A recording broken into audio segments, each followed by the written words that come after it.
রাজনৈতিক দল তাদের নেতৃত্বে লড়াই সংগ্রাম গড়ে তুলবে। আমরা ফ্যাসিবাদ বিরোধী বাম মোর্চা সেই আহ্বান নিয়েই মানুষের কাছে যেতে চাই।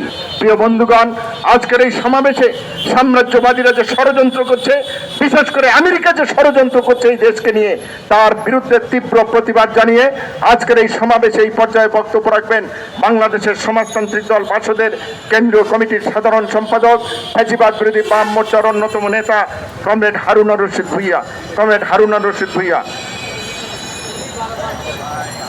সম্মানিত সভাপতি এবং সম্মানিত উপস্থিত বন্ধুগণ, আপনারা জানেন জুলাই বিপ্লবে দেশের সাধারণ মানুষ, ছাত্র জনতা, গরিব মানুষ এই স্বৈরাচারী শাসকদের উৎখাত করেছে।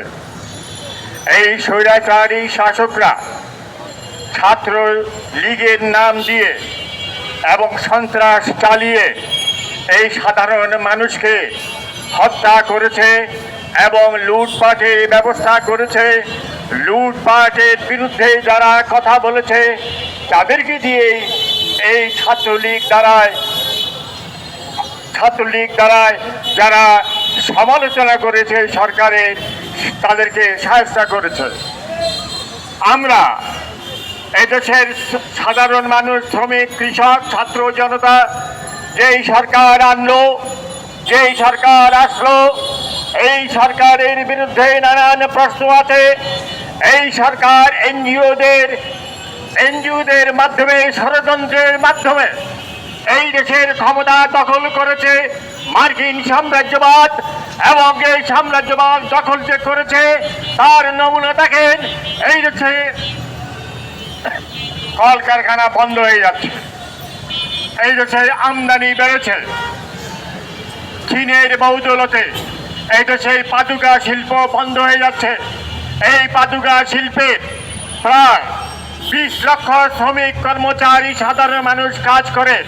সেই আমদানির ফলে, অবাধ আমদানির ফলে পাদুকা শিল্পে সেই 20 লক্ষ শ্রমিক এখন ঝুঁকির মুখে।